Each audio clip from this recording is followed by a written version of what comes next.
When a trembling old woman handed her last $10 to a stranded biker on the highway, she thought she'd never see him again. But the next morning, the roar of 50 engines echoed down her street, and what they brought changed her life forever. Stay till the end, because this one will remind you that kindness always finds its way home. 50 pension check. It was supposed to pay for heating that night, but something in her heart whispered, "Help him here," she said softly, pressing the bills into his palm. "It's not much, but it should get you some gas." Them, and blinked, shocked. "Ma'am, I can't take your money, son." She smiled gently. "You look like you could be someone's boy. And if my Jimmy were still alive and stranded somewhere, I'd pray someone would help him too." He stared at her, speechless. Then, after a long pause, he took the money with trembling hands. "Thank you, ma'am. I'll pay you back. I promise." She shook her head. "Just promise me you'll help someone else when you can." He nodded slowly, eyes moist. "You got." He filled his tank, waved goodbye, and disappeared into the horizon with a thunderous rumble of the engine. Martha smiled faintly, clutching her thin coat tighter against the cold as she continued walking home. That night, her small house was darker than usual.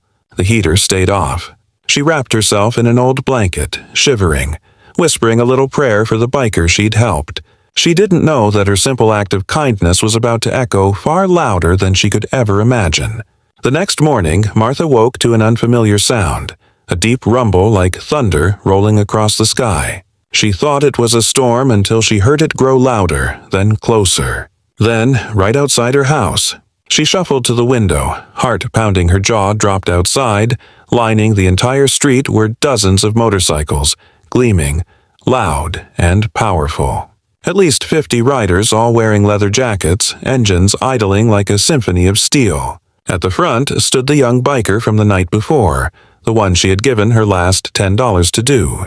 He removed his helmet and smiled up at her window. "Morning, Miss Martha. I told you I'd come back." She stepped outside slowly, her eyes wide. "Oh my goodness, what is all this?" The biker grinned. "I told the guys what you did for me. How you gave your last $10 to a stranger without expecting anything back." He looked around at the sea of bikers behind him. "These men and women here, they're my family. And when we heard your story, we knew we had to do something." Martha covered her mouth as a tear escaped. Then one of the bikers, a woman with bright red hair, stepped forward and handed Martha a set of keys.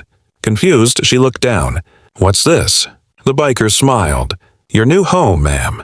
Martha's knees nearly gave out. "Oh, what?" The young man nodded. "We found out your house's roof was falling apart, the heater's broken, and you've been living on next to nothing. So we took up a collection, reached out to a few sponsors. Every rider pitched in, and yesterday we finished something special." He pointed down the street. Parked at the end was a freshly painted, cozy-looking cottage with a small garden, a porch swing, and a ramp instead of steps. "That's yours, Miss Martha. Free and clear."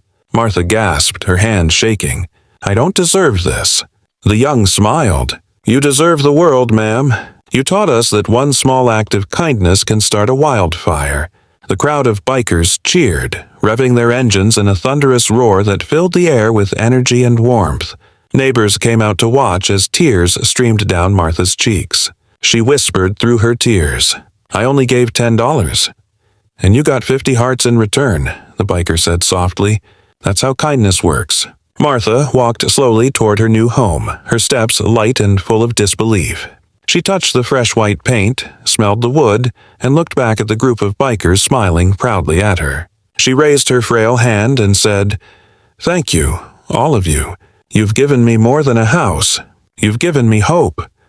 The bikers revved their engines one last time before riding off, their sound fading into the horizon like thunder after rain. Martha stood on her porch whispering to herself, "Henry, looks like the world still has good people after all."